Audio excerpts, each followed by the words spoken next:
Okay, go ahead and start telling me. This control right here controls the main hydraulic fluid coming out, and it splits it. It's a splitter.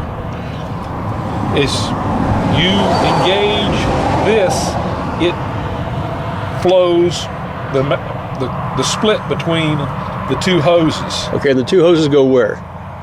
This side is the main hydraulic pump, and this side is the diverted mixer. The mixer, okay. Right. As you open this up, it takes away from the main hydraulic pump and feeds the mixer. The mixer, right. Okay. So this one, you never have to move it much more past 1 or 2. Just to keep that. Just you watch it, keep it moving at the right speed like you want. Now, if you've got, if your mix is fine, then you don't even need to have the blade turn. No, you have the blade turn all the time because you want it anyway. Okay. We used, regular commercial ones, and the stuff comes out of there is not always perfectly mixed. Okay. And this will make sure you don't get any chunks and junk in your hose. You get high quality mixed cement because it stays in that batch just a few seconds and is mixed. Okay. Before it goes out in the hose.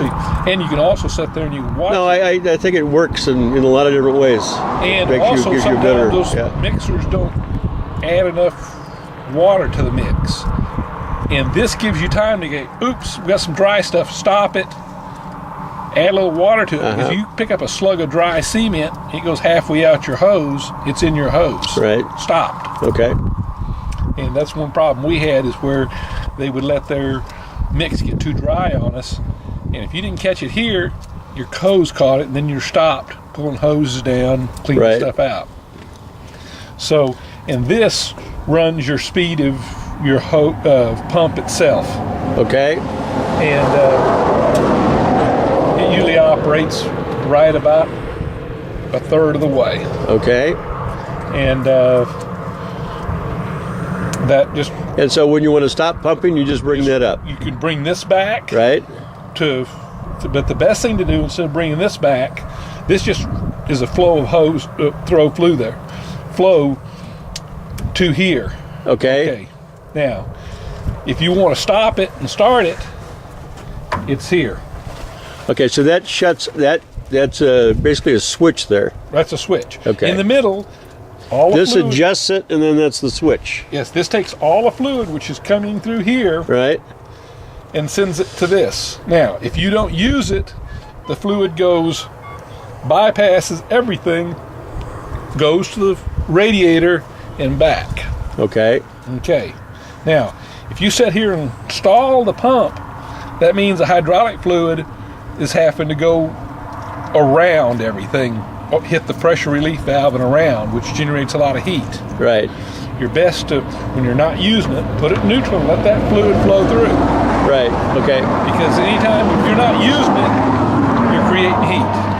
Right. So you always want to have the hydraulic fluid going through the system. Right.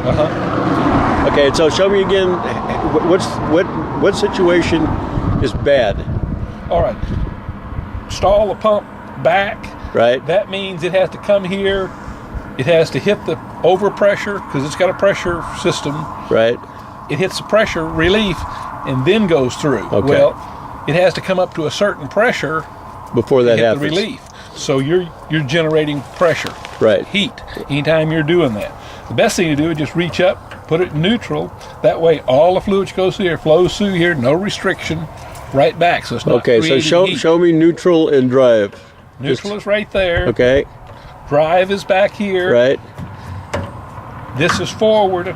That reverses the pump. So if you want to suck up, say you so you can go both ways. Stuck in it, and you need to get some pressure off of it, because you never want to pull a hose apart under pressure. Right.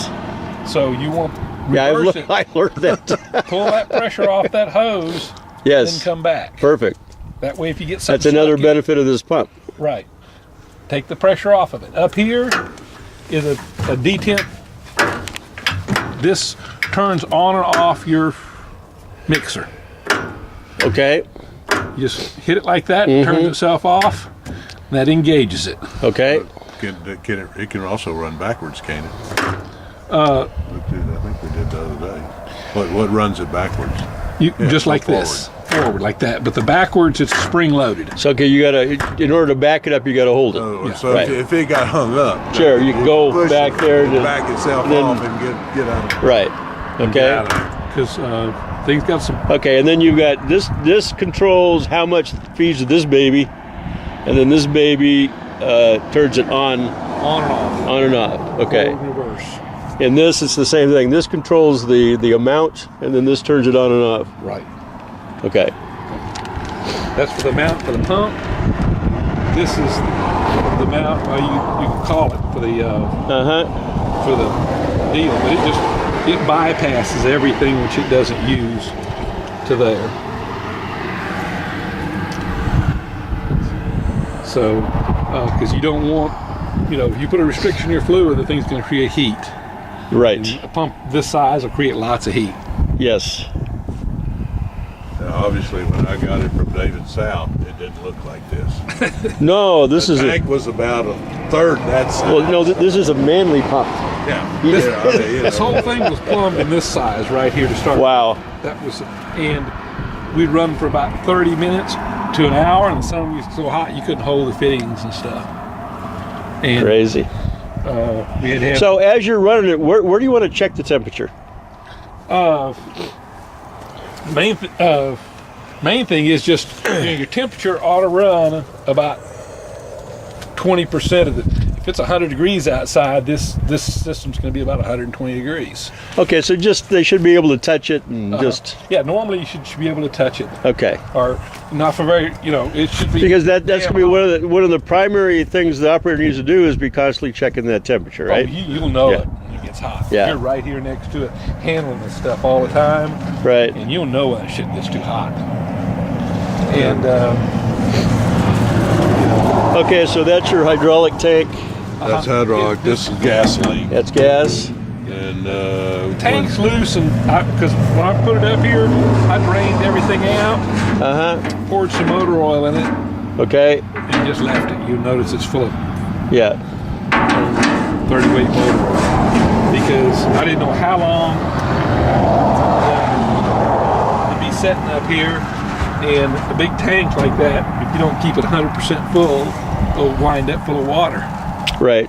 And so you can take this tank, just unbolts here, you can clean it out, put it back really, if we on. all stand on the back and open the valve, anything ought to either run out or pick it out and dump it out. We did that yesterday. Just got clean gasoline with some, seafoam in it? Okay, yes. Next thing is you gotta.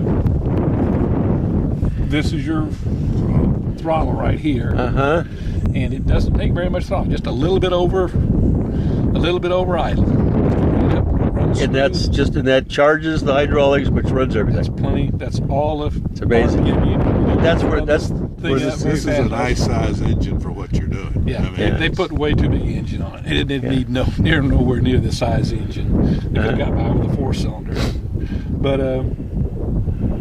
then you just turn the key on, choke it,